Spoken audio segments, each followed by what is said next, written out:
ব্যাপার হচ্ছে কি? এই চুপ করো সবাই, চুপ বসো সবাই।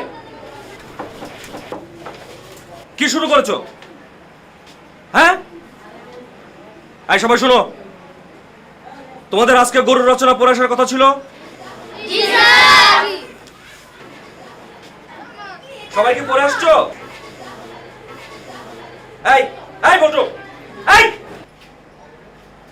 কি করতেছিলা? না স্যার, মানে আমার খাতা খুঁজে পাচ্ছি না তো, তাই ওর কাছে দেখছি যেটা আমার খাতা কিনা। এই তুমি খাতা নিয়েছো? স্যার, ও না মিথ্যা কথা বলছে, আসলে সে খাতাই আনেনি। আচ্ছা আমি বুঝতে পেরেছি, বসো তুমি। বল্টু, তুমি আমার সাথে বাদরামি করো। আজকে তোমাকে আমি বুঝাবো কত ধানে কত চাল। একটা শর্তে তোমাকে আমি মাফ করতে পারি, তুমি যদি সবার সামনে গরুর রচনাটা গড়গড় করে বলে দিতে পারো, তাহলে তোমার সব শাস্তি মাফ। বলো।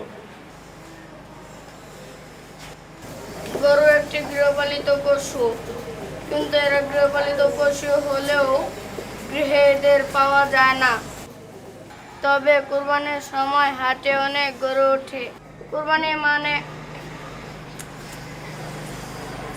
মানে নতুন নতুন জামা কাপড় কিনে আনা। স্যার দেখেন কেমন করছে। এই চুপ। তা আব্বুকে বলছি যে আমার জন্য 4টা কাপড় না কিনে দিলে আমি ঈদ করব না। আর আম্মু বলেছে ঈদে ডিপ ফ্রিজ না কিনে আনলে নানুর বাসায় চলে যাবে, তাই আমার ইচ্ছে পূরণ হলো না। আর ঈদের সময় গরুর গোশত খাবো আর স্যারকে দাওয়াত দেবো।